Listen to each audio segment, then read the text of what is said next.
Today, in the day of the life of an art teacher, I'm going to share with you what it's like to still have a functioning dark room in your art room.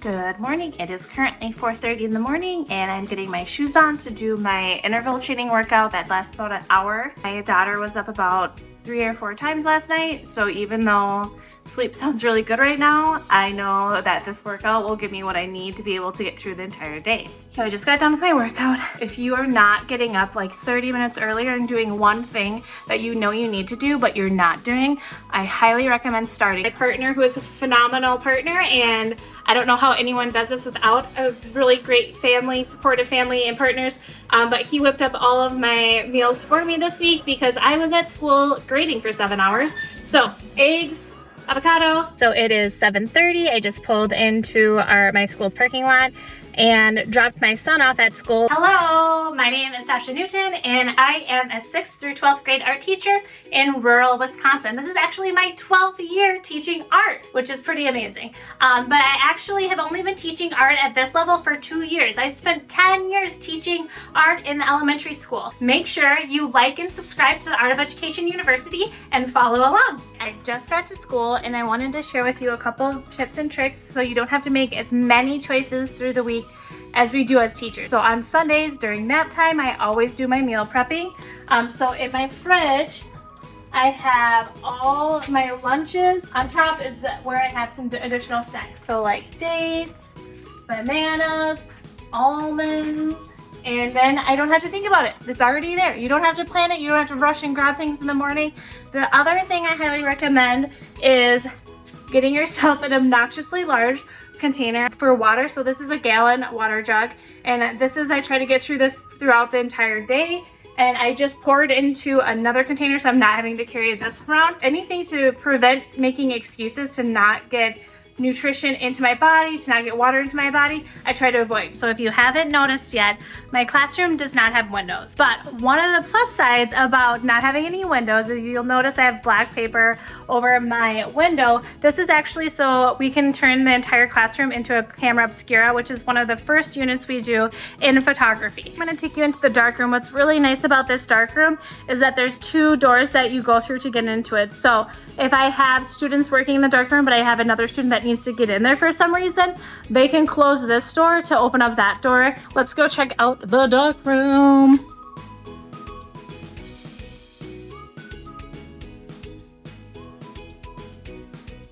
So we have quite a few enlargers you see up on this countertop. Over here we have our light sensitive box with all of our paper inside. We have our safety glasses. We have some simple tools, materials that kids might need.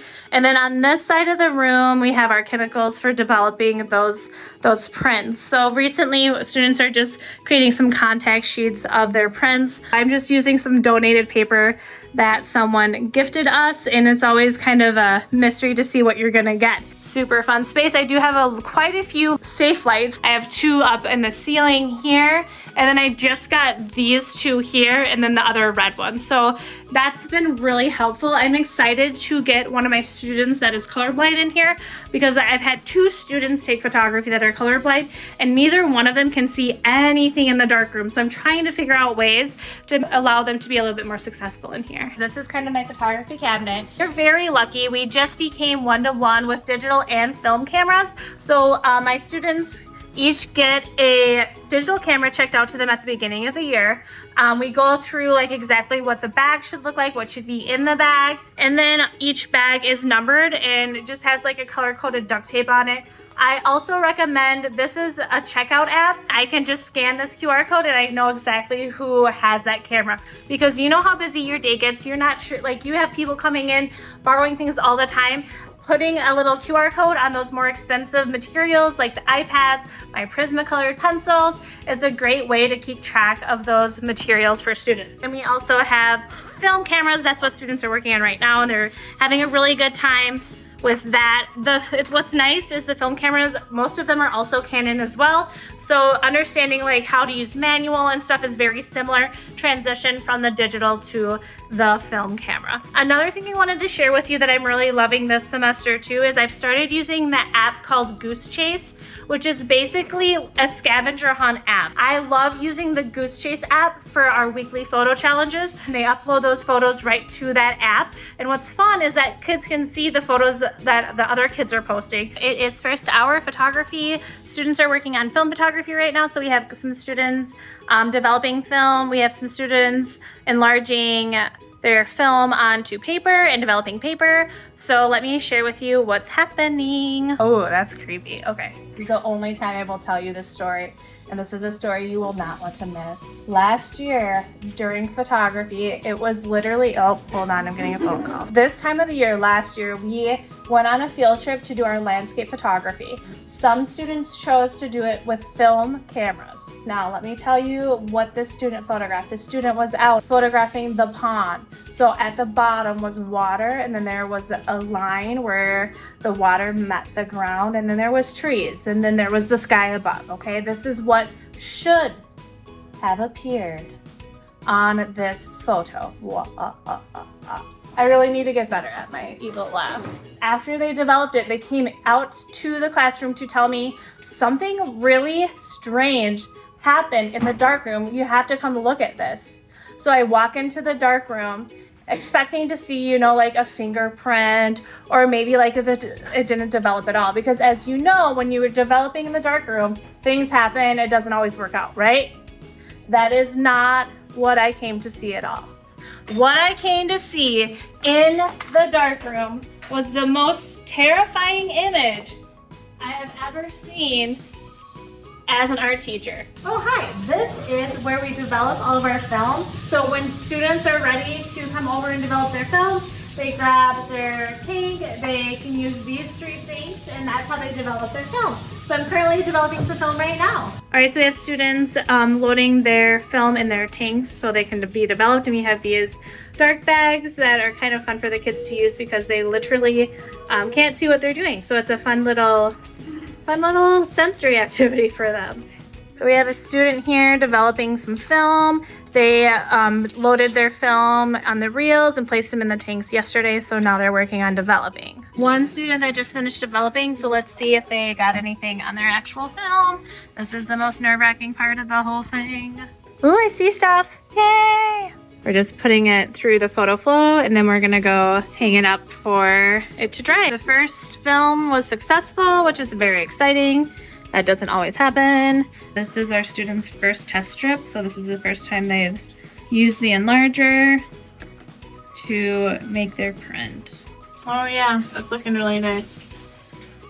All right, so this student is making a contact sheet so they can see what they have in their negatives. All right, so the student just enlarged a piece where we put some sand on the lights instead of paper to see if we could get this kind of dust fairy effect above the face. One of my big takeaways is that students are never going to remember how cute your outfits were, how cute your classroom posters were, or how awesome your assignments are. What they will remember is how you make them feel.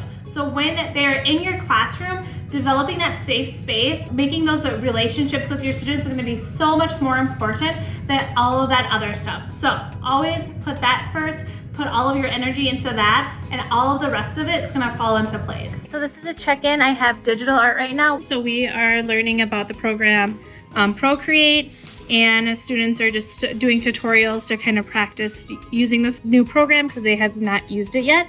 And then they will be designing their own dream meal.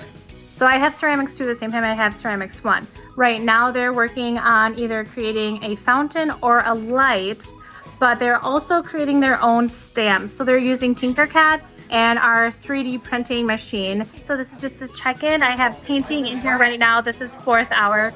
They are currently working on blending gradations and edges. So prior to this, we did a color theory unit. Right now we're working with acrylic and learning ways to blend with acrylic. So with this particular exercise, students are utilizing 3 different blending techniques: a background blend with a dry brush wash on top, a wet on wet, and a wet on dry. So again, we are doing the wet on dry value scale. So I'm gonna go with complete darkness over here. If you want, you can even add a little black to it. So now that I have that value, I'm gonna go in with just the pure purple. And then I'm gonna try the dry brushing, where I'm just taking that purple and pulling it over into the next value. So when you're doing the wet on dry, you're mindful of how much water you have on your brush, and you're being mindful of how much paint you're blending across. All right, so there's my value scale with just the wet on dry. So our values of our sphere should be the same values represented here. So the darkest should be this dark. Right here, where I'm getting a little lighter, should be the pure purple. All right, so now that I have that, I'm gonna start to add a little water. When we're doing the wet on dry, you're being mindful of how much water is on your brush.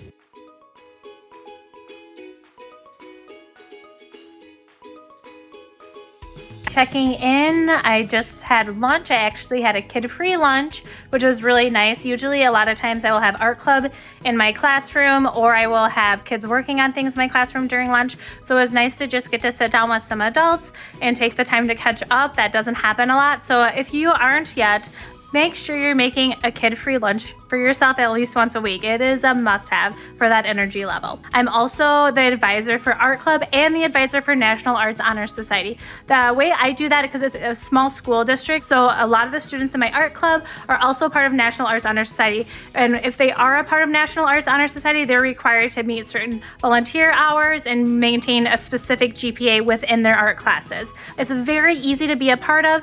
It looks good for kids on their applications. So when I'm cutting 45 degrees, I'm laying my hand down, I'm laying the tool down, and I'm pulling it towards me. It's easier to pull it towards me than push it away, right? Pull towards me. Slip and score. Again, you can use this tool so it's a lot faster. Okay, so now I'm attaching it here and smoothing. You have to carve in on at least 2 sides. So that means I'm taking away clay on 2 sides. Check? 2 sides, you're adding clay. If I'm trying to tell you something, especially in the middle of work time, it's where I say Edvard Munch, and then you go like this. All right, so let's try it. Let's practice one more time. Edvard Munch. Muy bien, very good, thank you. We made it to 7th hour. We have 6th graders in here. I have 23 6th graders that I end the day with. We're doing our very first project inspired by Keith Haring, and involves animation, and we get to use the Do Ink animation app, which is very fun. So students will be sketching out some things that make them happy. This will be the background for their animation, and they'll be drawing them out similar to Mr. Doodle, which is who I will introduce them to tomorrow. And then we will be videoing our happy dances and using Do Ink to animate those. We have prehistoric cave art. We have Keith Haring. What do they have in common? What is the connection between these 2 art styles? Yes, they both draw animals. Both draw on walls. All right, what was the other one over here? They both have color. Simple lines.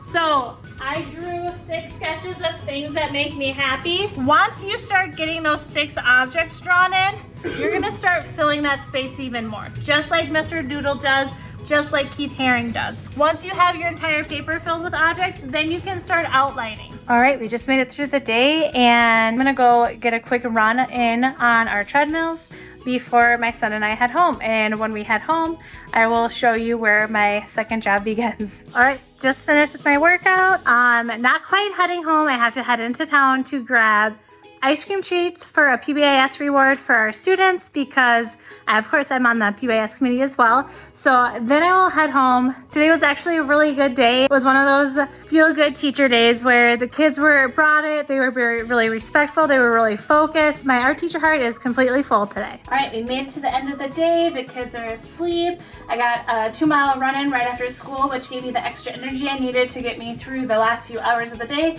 so I could work on my little Etsy shop.